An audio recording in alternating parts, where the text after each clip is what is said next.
ಧರ್ಮ ಮಾರ್ಗದಲ್ಲಿ ನಮಗೆ ಅಭಿವೃದ್ಧಿ ಇತ್ತು ಅಂತಾದರೆ, ಪೋಷಣೆ ಇತ್ತು ಅಂತಾದರೆ ಆಗ ಲಾಭ, ನಮಗೆ ಹೊಸದಾದಂತಹ ಎಲ್ಲ ವಿಚಾರಗಳು ನಮಗೆ ಸಿಗಲಿಕ್ಕೆ ಸಾಧ್ಯ ಆಗುತ್ತೆ. ನಮ್ಮ ಅಪೇಕ್ಷೆಗಳು ಪೂರೈಸುತ್ತೆ, ಹೊಸ ಹೊಸ ವಿಚಾರಗಳು ಕೂಡ ನಮಗೆ ಅದರಿಂದ ಸಿಗುತ್ತೆ. ಧರ್ಮದೊಂದಿಗೆ ಪುಷ್ಟಿಯೂ ಸೇರಿರಬೇಕು. ಧರ್ಮ ಮಾರ್ಗದಲ್ಲಿ ಪುಷ್ಟಿ ಇತ್ತು ಅಂತಾದರೆ ಮಾತ್ರ ಲಾಭ, ಇಲ್ಲ ಅಂತಾದರೆ ಆಗಲೇ ಹೇಳಿದಂತೆ ಅಧರ್ಮ ಮಾರ್ಗದಲ್ಲಿ ಏನೇ ಸಿಕ್ಕರೂ ಅದು ಲಾಭ ಅಂತ ಕರೆಸ್ಕೊಳ್ಳೋದಿಲ್ಲ. ಅದೆಲ್ಲ ಅಶಾಶ್ವತವಾಗಿರುತ್ತೆ. ಕೊನೆಗೆ ನಮಗೆ ಬರುವಾಗ ಸುಖ ಕೊಟ್ಟರೂ ಕೂಡ ಕೊನೆಗೆ ದುಃಖವನ್ನೇ ಕೊಟ್ಟು ಹೋಗುತ್ತೆ. ಆಮೇಲೆ ಮೇಧಾಪುತ್ರ ಶ್ರುತಸ್ತಥಾ. ಮೇಧಾಶಕ್ತಿ ಅಂತಂದರೆ ನೆನಪಿನ ಶಕ್ತಿ, ಚೆನ್ನಾಗಿ ನೆನಪಿಟ್ಟುಕೊಳ್ಳುವಂಥದ್ದನ್ನು ಮೇಧಾಶಕ್ತಿ ಅಂತ ಹೇಳಿ ಕರೀತಾರೆ. ಈ ಮೇಧ ಅನ್ನುವುದು ಧರ್ಮದೊಂದಿಗೆ ಸೇರಬೇಕು. ಆಗ ಹುಟ್ಟುವಂಥದ್ದೇ ಶ್ರುತ. ಶ್ರುತ ಅಂತಂದರೆ ಶಾಸ್ತ್ರ ಸಂಪತ್ತು. ಬಹುಶ್ರುತರು ಅಂತ ನಾವು ಜ್ಞಾನಿಗಳನ್ನು ಕರಿತೀವಿ. ಬಹುಶ್ರುತರು ಅಂತಂದರೆ ಅನೇಕ ಶಾಸ್ತ್ರಗಳನ್ನು ಚೆನ್ನಾಗಿ ಅಧ್ಯಯನ ಮಾಡಿದವರು, ಅನೇಕ ವಿಚಾರಗಳನ್ನು ತಿಳಿದುಕೊಂಡವರು ಅಂತ ಅರ್ಥ ಅದಕ್ಕೆ. ಆದ್ದರಿಂದ ಮೇಧ ಅನ್ನುವುದು ನೆನಪಿನ ಶಕ್ತಿ ಧರ್ಮದೊಂದಿಗೆ ಸೇರಬೇಕು. ಕೆಟ್ಟ ವಿಚಾರಗಳಲ್ಲಿ ನೆನಪಿನ ಶಕ್ತಿ ಹೆಚ್ಚಿದ್ರೂ ಉಪಯೋಗ ಇಲ್ಲ. ಧಾರ್ಮಿಕ ವಿಚಾರದಲ್ಲಿ ನೆನಪಿನ ಶಕ್ತಿ ಹೆಚ್ಚಾಗಿ ಇತ್ತು ಅಂತಾದರೆ ಧರ್ಮವೂ, ಮೇಧಾಶಕ್ತಿಯೊಂದಿಗೆ ಧರ್ಮವೂ ಸೇರಿಕೊಳ್ಬೇಕು. ಇಲ್ಲಿ ಎಲ್ಲ ಕಡೆಯೂ ಕೂಡ ನೀವು ಧರ್ಮ ಅಂದರೆ ಅನೇಕ ಅರ್ಥದಲ್ಲಿ ಉಪಯೋಗಿಸಬಹುದು. ಧರ್ಮ ಅಂತಂದರೆ ವೇದ ಪ್ರಣಹಿತೋ ಧರ್ಮ. ವೇದ ಯಾವುದನ್ನು ಹೇಳುತ್ತೆ, ಇದನ್ನು ಮಾಡಬೇಕು ಅಂತ ವೇದ ಹೇಳ್ತಾ ಇದೆ ಅಂದರೆ ಅದು ಧರ್ಮ ಅಂತ ಅರ್ಥ. ವೇದ ಬೇಡ ಅಂತ ಹೇಳ್ತಾ ಇದೆ ಅಂತಂದರೆ ಅದು ಅಧರ್ಮ ಅಂತ ಅರ್ಥ. ಹಾಗಾಗಿ ಶಾಸ್ತ್ರವು ವಿಧಿಸಿದ್ದು ಧರ್ಮ, ಅಥವಾ ಶಾಸ್ತ್ರವು ಏನನ್ನು ವಿಧಿಸುತ್ತೆ ಅದನ್ನು ಮಾಡಿದಾಗ ನಾವು ಸಂಪಾದನೆ ಮಾಡಿದಂತಹ ಪುಣ್ಯ, ಅದನ್ನು ಕೂಡ ಧರ್ಮ ಅಂತ ಹೇಳಿ ಕರೀತಾರೆ. ಜೊತೆಗೆ ಭಗವಂತನ ಅನುಗ್ರಹ. ಹೀಗೆ ಈ ಧರ್ಮದ ಜೊತೆಗೆ ಇದೆಲ್ಲ ಸೇರಬೇಕು.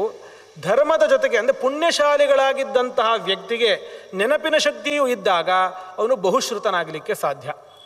ಪುಣ್ಯವೂ ಕೂಡ ಕೆಲಸ ಮಾಡುತ್ತೆ. ಪುಣ್ಯವೇ ಇಲ್ಲದೇ ಇದ್ದರೆ ಅವರಿಗೆ ಎಷ್ಟೇ ಮೇಧಾಶಕ್ತಿ ಇದ್ದರೂ ಅವ್ರಿಗೆ ಅಧ್ಯಯನ ಮಾಡಲಿಕ್ಕೆ ಆಗೋದಿಲ್ಲ.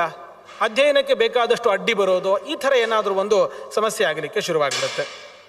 ಮೇಧಾಪುತ್ರ ಶ್ರುತಸ್ಥತ ಕ್ರಿಯಾಯಾಸ್ತು ನಯಃಪ್ರೋಕ್ತೋ ದಂಡ ಸಮಯ ಏವಚ.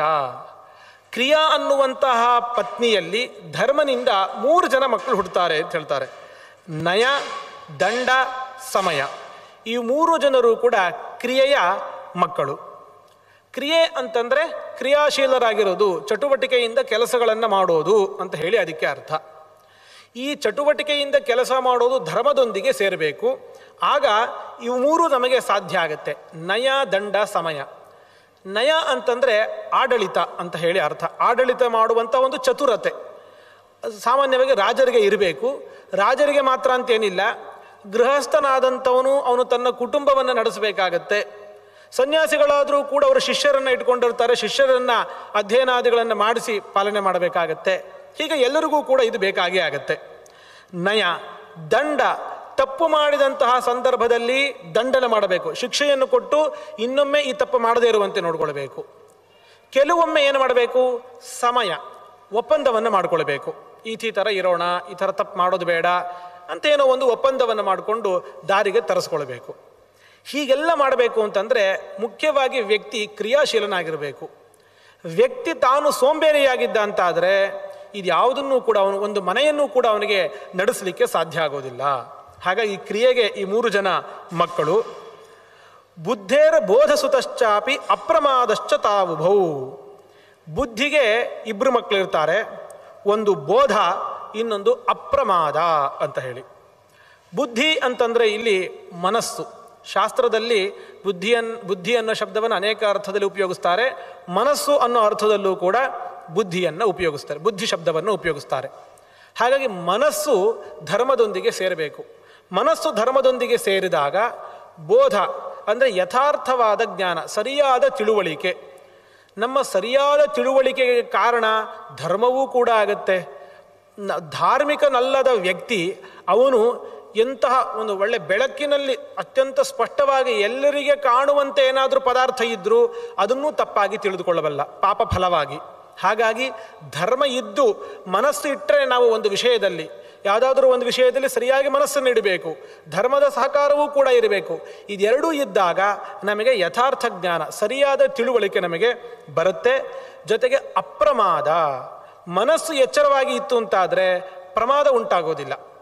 ಪ್ರಮಾದ ಅಂತ ಅನ್ನೋದನ್ನು ಸರಳವಾದ ಕನ್ನಡದಲ್ಲಿ ಹೇಳೋದಾದರೆ ಅಲಕ್ಷ್ಯ ಅಂತ ಹೇಳ್ತೀವಿ. ಗಮನ ಇಡದೆ ಏನೋ ಮಾಡಿಬಿಡ್ತೀವಿ ನಾವು.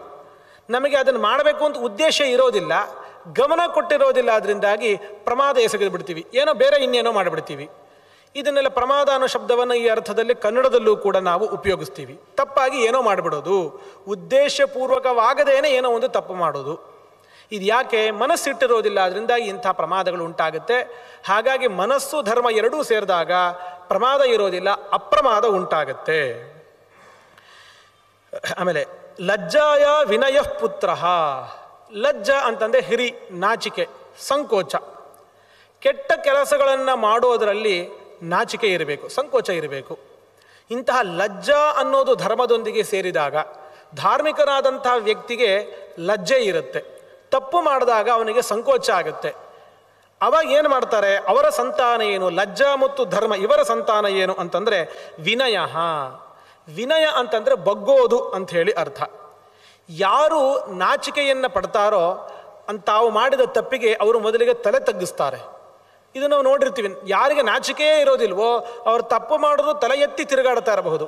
ಆದರೆ ಧರ್ಮದ ಜೊತೆಗೆ ಲಜ್ಜೆ ಸೇರಿದ್ದಾಗ ಆಗ ಮೊದಲಿಗೆ ತಲೆ ಬಗ್ಗಿಸ್ತೀವಿ. ದೊಡ್ಡವರ ಮುಂದೆ ತಪ್ಪಾಯಿತು ಅಂತ ಅವರ ಕಾಲಿನ ತನಕವೂ ಕೂಡ ಬೇಕಾದರೆ ತಲೆ ಬಗ್ಗಲಿಕ್ಕೆ ಸಾಧ್ಯ ಆಗುತ್ತೆ. ಹಾಗಾಗಿ ಲಜ್ಜೆ ಇರಬೇಕು, ಧರ್ಮದೊಂದಿಗೆ ಸೇರಬೇಕು. ಅದರ ಫಲ ಏನು ಅಂತಂದರೆ ವಿನಯ. ವ್ಯವಸಾಯೋ ವಪುಸ್ಸುತಃ. ವಪುಹು ಅವಳು ಒಬ್ಬಳು ಹೆಂಡತಿ, ವಪುಹು ಆ ಹೆಂಡತಿ ಮತ್ತು ಧರ್ಮ ಇವರಿಬ್ಬರ ಸಂತಾನ ಯಾವುದು ಅಂತಂದರೆ ವ್ಯವಸಾಯ. ವ್ಯವಸಾಯ ಅಂತಂದರೆ ಪರಿಶ್ರಮ, ಚೆನ್ನಾಗಿ ಕೆಲಸ ಮಾಡೋದು, ಪರಿಶ್ರಮ ಅಂತ ಹೇಳಿ ಅರ್ಥ. ವಪುಸ್ಸುತಃ ನಮ್ಮ ಶರೀರ ಗಟ್ಟಿಯಾಗಿ ಇರಬೇಕು. ಶರೀರ ಗಟ್ಟಿಯಾಗಿ ಇಲ್ಲ ಅಂತ ಆದರೆ ಏನೂ ಮಾಡಲಿಕ್ಕೆ ಸಾಧ್ಯ ಇಲ್ಲ. ಯಾವ ಕೆಲಸವನ್ನು ಕೂಡ ಅವನು ಪರಿಶ್ರಮ ಪಡಲಿಕ್ಕೆ ಸಾಧ್ಯ ಇಲ್ಲ. ಪರಿಶ್ರಮ ಇಲ್ಲದೆ ಪ್ರಪಂಚದಲ್ಲಿ ಏನೂ ಕೂಡ ಸಿಗೋದಿಲ್ಲ. ಪ್ರತಿಯೊಂದು ಫಲಕ್ಕೂ ಕೂಡ ಪರಿಶ್ರಮ ಬೇಕೇ ಬೇಕಾಗುತ್ತೆ. ಹಾಗಾಗಿ ವಪುವಿನ ಜೊತೆಗೆ ಜೊತೆಗೆ ಧರ್ಮವೂ ಕೂಡ ಸೇರಿಕೊಂಡಾಗ ವ್ಯವಸಾಯ ಪರಿಶ್ರಮ ಅನ್ನುವಂತಹ ಫಲ ನಮಗೆ ಸಿಗಲಿಕ್ಕೆ ಸಾಧ್ಯ ಆಗುತ್ತೆ. ಆಮೇಲೆ ಕ್ಷೇಮ ಶಾಂತಿ ಸುತಃ. ಶಾಂತಿ, ಶಾಂತಿಯೊಂದಿಗೆ ಧರ್ಮ ಸೇರಿದಾಗ ಆಗ ಸಿಗುವಂತಹ ಫಲ ಏನು? ಕ್ಷೇಮ. ಶಾಂತಿ ಅಂತಂದರೆ ಭಗವನ್ನಿಷ್ಠ ಬುದ್ಧಿ, ಯಾವಾಗಲೂ ಭಗವಂತನ ವಿಚಾರಗಳನ್ನೇ ಮನಸ್ಸಿನಲ್ಲಿ ತಂದುಕೊಳ್ಳೋದು, ದೇವರ ಬಗ್ಗೆನೇ ವಿಚಾರ ಮಾಡ್ತಾ ಇರೋದು. ಇದಕ್ಕೆ ಧರ್ಮವೂ ಸೇರಿಕೊಂಡಾಗ ಕ್ಷೇಮ ಸಿಗುತ್ತೆ. ಕ್ಷೇಮ ಅನ್ನೋ ಶಬ್ದವನ್ನು ರಕ್ಷಣೆ ಅನ್ನೋ ಅರ್ಥದಲ್ಲೂ ಕೂಡ ಉಪಯೋಗಿಸ್ತಾರೆ ಮತ್ತು ಶಾಸ್ತ್ರದಲ್ಲಿ ಮೋಕ್ಷ ಅನ್ನೋ ಅರ್ಥದಲ್ಲೂ ಕೂಡ ಉಪಯೋಗಿಸ್ತಾರೆ. ಯಥ ಆತ್ಯಂತಿಕ ಕ್ಷೇಮ ಅಂತ ಹೇಳಿ ಈ ಥರ ಭಾಗವತಾದಿಗಳೆಲ್ಲ ಉಪಯೋಗಿಸ್ತಾರೆ. ಆತ್ಯಂತಿಕ ಕ್ಷೇಮ ಅಂತಂದರೆ ಮೋಕ್ಷ ಅನ್ನೋ ಅರ್ಥದಲ್ಲೂ ಕೂಡ ಉಪಯೋಗಿಸ್ತಾರೆ. ಹಾಗಾಗಿ ಶಾಂತಿ ಇತ್ತು ಅಂತಾದರೆ, ಭಗವಂತನ ನಿರಂತರ ಸ್ಮರಣೆಯಲ್ಲಿ ಶೀಲರಾಗಿದ್ದರೆ, ನಾವು ಆಸಕ್ತರಾಗಿದ್ದೇ ಆದಲ್ಲಿ ನಮಗೆ ಮೋಕ್ಷ ಮತ್ತು ಸಂಸಾರದಲ್ಲಿ ರಕ್ಷಣೆ ಎರಡೂ ಕೂಡ ಸಿಗುತ್ತೆ. ಆಮೇಲೆ ಸುಖಂ ಸಿದ್ಧೇರ್ ವ್ಯಜಾಯತ. ಸಿದ್ಧಿ, ಸಿದ್ಧಿ ಅಂತಂದ್ರೆ ಅರ್ಥ ಏನು? ಸಿದ್ಧಿ ಅಂತಂದರೆ ಯಾವುದೋ ಒಂದು ಕೆಲಸದಲ್ಲಿ ನಾವು ನಿಪುಣರಾಗೋದು, ನಿಪುಣತೆಯನ್ನು ಸಂಪಾದನೆ ಮಾಡಿಕೊಂಡ್ರೆ ಸಿದ್ಧಿ ಅಂತ ಅರ್ಥ. ಒಂದು ಪುಟ್ಟ ಮಗು ಇರುತ್ತೆ, ಅದು ಎಲ್ಲರೂ ಕೂಡ ಓಡಾಡೋದನ್ನು ನೋಡ್ತಾ ಇರುತ್ತೆ. ತನಗೂ ಓಡಾಡಬೇಕು ಅಂತ ಆಸೆ ಆಗುತ್ತೆ. ಕ್ರಮೇಣ ಎದ್ದು ನಿಂತ್ಕೊಳ್ಳುತ್ತೆ. ಒಂದು ಹೆಜ್ಜೆ ಎರಡು ಹೆಜ್ಜೆ ಇಟ್ಟ ತಕ್ಷಣವೇ ಬಿದ್ದು ಹೋಗಿಬಿಡುತ್ತೆ. ಹಾಗಿದ್ರೆ ನಡೆಯೋದ್ರಲ್ಲಿ ಅದಕ್ಕಿನ್ನೂ ಸಿದ್ಧಿ ಬಂದಿಲ್ಲ ಅಂತ ಅರ್ಥ. ಅದೇನು ಮಾಡುತ್ತೆ? ಮತ್ತೆ ಮತ್ತೆ ಪ್ರಯತ್ನ ಪಡುತ್ತೆ. ನಡಿಬೇಕು ಅಂತ ಬಹಳ ಆಸೆ ಮನಸ್ಸಿನಲ್ಲಿ ಇರುತ್ತೆ. ಅದರಿಂದ ಪುನಃ ಪುನಃ ಪ್ರಯತ್ನ ಮಾಡಿ ಮಾಡಿ ಮಾಡಿ ಕೊನೆಗೆ ಅದಕ್ಕೊಂದು ಸಿದ್ಧಿ ಬರುತ್ತೆ. ಸಿದ್ಧಿ ಅಂದ್ರೇನು? ಸುಲಭವಾಗಿ ನಡೆಯುತ್ತೆ, ಏನಾದರೂ ಅಡ್ಡ ಬಂತು ಅಂದರೆ ಹಾರುತ್ತೆ, ಓಡುತ್ತೆ, ಇದೆಲ್ಲವನ್ನೂ ಕೂಡ ಪಡೆದುಕೊಳ್ಳುತ್ತೆ ಆ ಸಾಮರ್ಥ್ಯವನ್ನು. ಹಾಗಾದರೆ ಒಂದು ವಿಷಯದಲ್ಲಿ ನಿಪುಣತೆಯನ್ನು ಸಂಪಾದನೆ ಮಾಡೋದನ್ನೇ ಸಿದ್ಧಿ ಅಂತ ಹೇಳಿ ಕರಿತೀವಿ. ಇಂತಹ ಸಿದ್ಧಿ ಧರ್ಮದೊಂದಿಗೆ ಸೇರಬೇಕು. ಧರ್ಮದೊಂದಿಗೆ ಸಿದ್ಧಿ ಸೇರಿದಾಗ ಸುಖಂ, ಅಂತಹ ಒಂದು ಸಿದ್ಧಿಯಿಂದ ಸುಖ ಸಿಗುತ್ತೆ.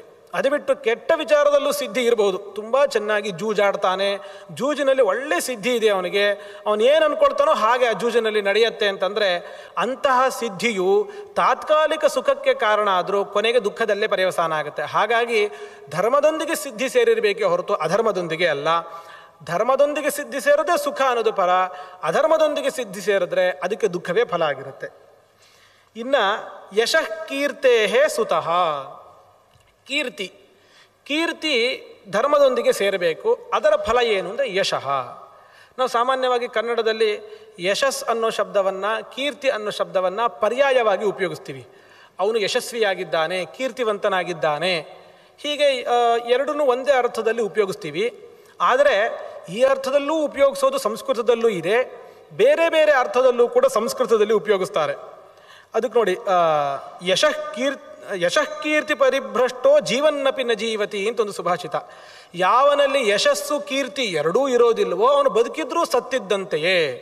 ಹಾಗಿದ್ರೆ ಯಶಸ್ಸು ಮತ್ತು ಕೀರ್ತಿ ಪ್ರತ್ಯೇಕವಾಗಿ ಹೇಳಿದಾರಲ್ಲಿ.